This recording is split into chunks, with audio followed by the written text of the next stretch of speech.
What can we learn about the late Bronze Age world from the works of Homer? Although, for most of history, Homer's writings were considered pure mythology, his writings were much more.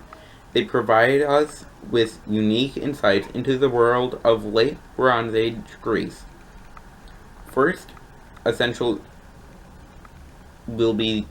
I'll be talking about the essential insights into the history of the late Bronze Age. Secondly, his writings have shaped the development of modern archaeology and our approach is to the ancient Greek world. And third, Homer's language offers insights into the Greek worldview. So first, Homer's writings, once considered mythology, have come to be considered useful sources of historical knowledge about real events which occurred in the years of the collapse of the Bronze Age. Everything in the world started collapsing around the time of the 10 plagues of Egypt, which falls in line with the time of the Trojan War. Many wondered whether it was really a myth. As recently as 1964, historians have argued that we should leave the Trojan War narrative, quote, in the realm of myth and poetry, unquote, said Moses Finley. Although the line may be blurred between his fantasy and reality in Homer's works, we still have the physical evidence of their existence. Troy was a very large city at the time, so for such a large city to fall, there must have been some catastrophe. A volcanic eruption would have fit with the 3 days of darkness in Egypt. The disease may have also been a factor. Given the Trojan horse story and how horses were definitely left by the Greeks, this leaves us with two explanations. Pulmonary anthrax and pneumonic plague. Both suffocate the victims with blood and cross between horses and people. It is thought that how horses actually were used to conquer Troy may have been changed for their descendants when passing down. Modern analysis of other so-called myths written by Homer indicate possible real medical basis of certain aspects of them. Archaeological exploration of Bronze Age. Secondly, archaeological exploration of Bronze Age Greece has been influenced by Homeric traditions.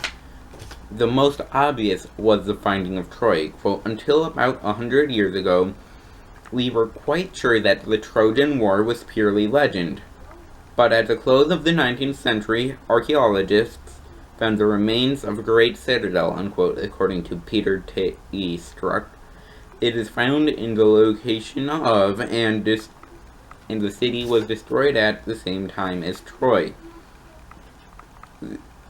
This finding was led by Heinrich Schliemann.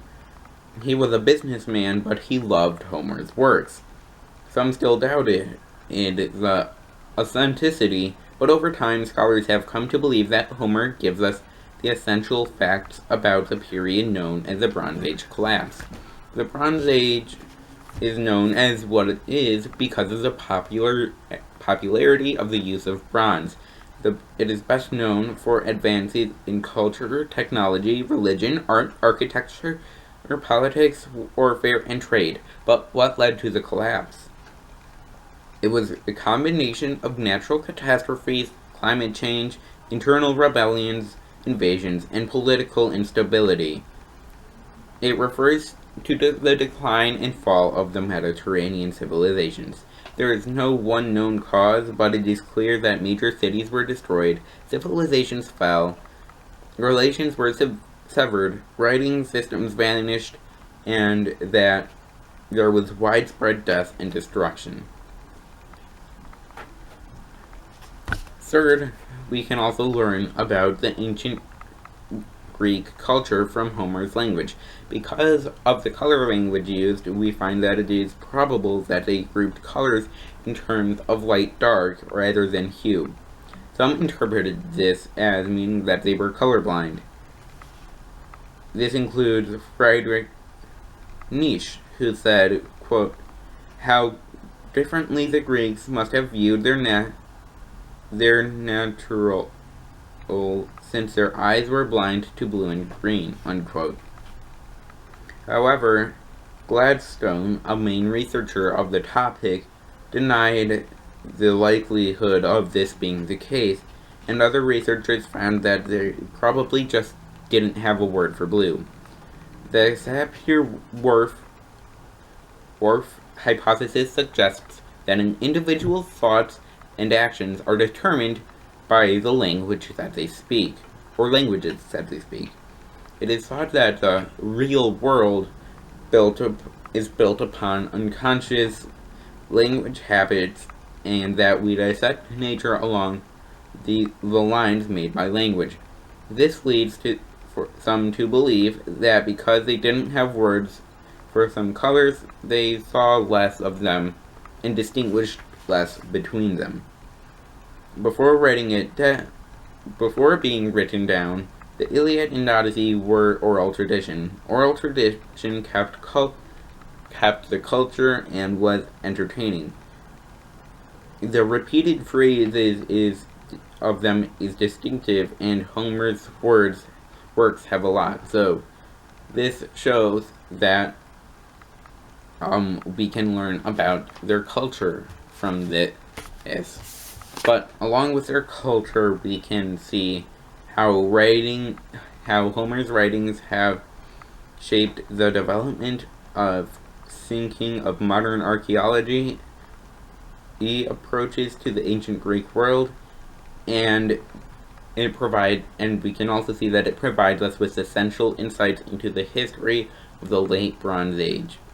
So although for most of history, Homer's writings were considered pure mythology, his writings were much more, and they provide us with a unique insights into the world of the late Bronze Age Greeks. Thank you.